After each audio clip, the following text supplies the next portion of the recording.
Hey everyone, it's been a while since I've made a video, but I have a new one today. I'm going to be going over why I picked up the Sony FX30. Let me grab it. As you can see right here, all right, small rig battery on the back, the Sony FX30, the camera, hoping it focuses. I'm filming with the Canon R7, so it might take a minute for it to focus. And I also have the Sigma 24-70, which is an amazing lens. Um, so yeah, I just want to take 10 minutes to talk about why I picked up the Sony FX30. If you've watched any of my other videos, you know that I use the R7 heavily, and I even use the Blackmagic 6K G2. And for the last 2 years, I've been using the R7, and for about the last year and a half, I was using the Blackmagic a lot. So I just use them interchangeably. And for me, I have recently decided to switch to a new ecosystem, to the Sony ecosystem. And the reasoning for that goes back to this summer. So a little over 6 months ago. And for me, where it started out was I was working a wedding with two other photographers and a videographer. And I was hired to be a second shooter on this wedding. And, everything went really well. It was a great wedding. It was beautiful. I was using my Canon R7, and the other videographer was using his Sony FX3. And I already knew about the FX3. I knew it was a great camera and everything, and it just has, beautiful image quality. And so, everything went well with the wedding. About a week later, the guy who had booked us, who contracted me and the other videographer out, he sent us a video snippet of what we had filmed. And the clip was the bridal party coming in to the reception, and they're dancing and everything. And I'm filming on like the left side of the bridal party. The guy with the FX3 is filming like on the right side of the bridal party. So yeah, I just got to see a close up of like R2 shots, and I got to see how drastically different they looked. While my shot was, it was well exposed. It wasn't bad or anything. Everything looked fine. But when I saw the image from the FX3, I was kind of blown away just because this was, and it wasn't necessarily, it was mainly what I was blown away at was the sharpness and the texture and the detail that you got from the FX3. And I was just like, wow, like that's amazing, you know?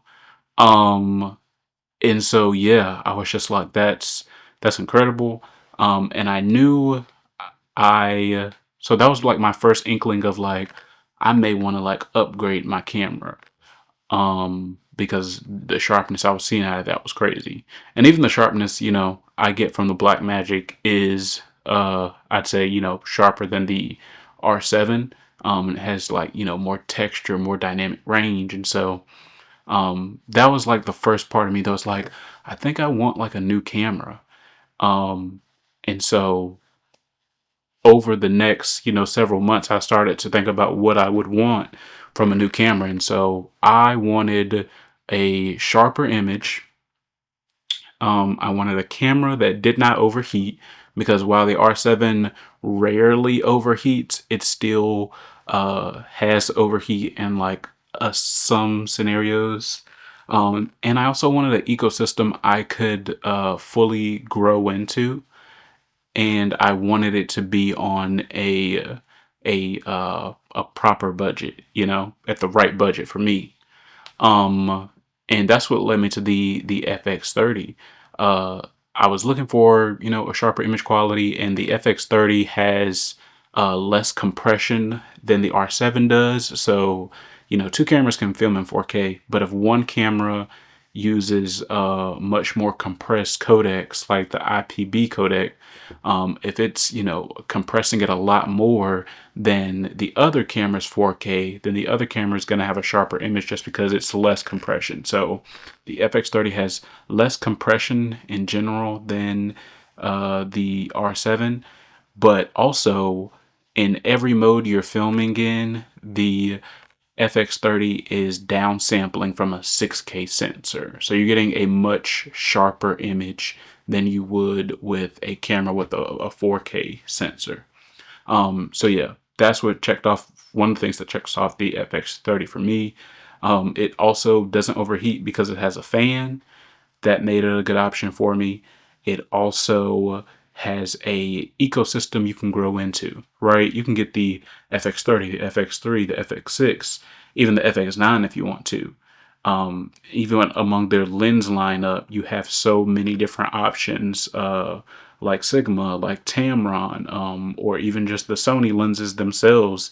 You can get those. Also, when it comes to the budget, the FX30, I got mine for like $1,600 because it's a sale right now, and usually it sells for $1,800, which is a lot more affordable than cameras like, you know, the FX3, which is like $3,800.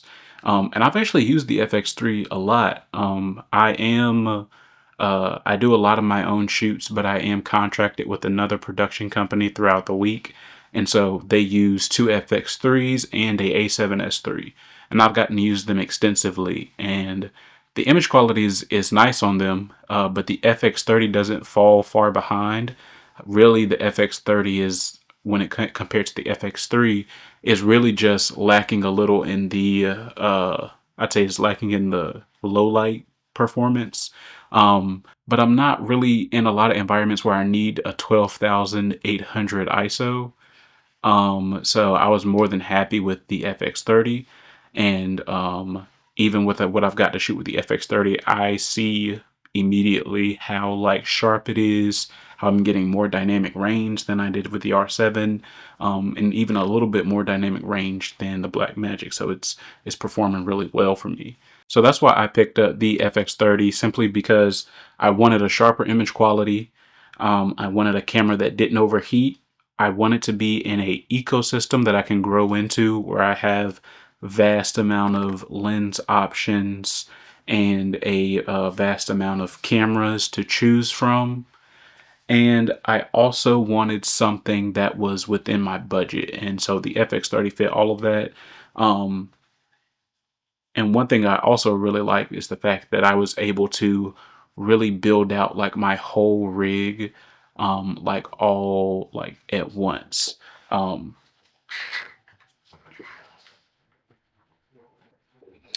so you can see here, I'm gonna try to get it to focus on this. Uh, So if you can see here, I got my Sigma 24 to 70. This is the version 2, so this is the newest E-mount 24 to 70 from Sigma. This was pretty affordable at only $1,100. The FX30, as you know, $1,600. Then I got the small rig V-mount battery for $150. Then got this V-mount plate for V-mount battery plate. I think that's like $70. So yeah, um the FX30 is, you know, it's an incredible camera, and I'm excited to be able to use this in my workflow now. To also just have a camera that like I can trust for my video work, that it won't overheat. It has amazing autofocus, and it'll give me a really sharp image quality. Um, and it's paired with a really versatile lens. So I'm excited. This isn't a Canon like bashing video, like they didn't do this or they didn't do this.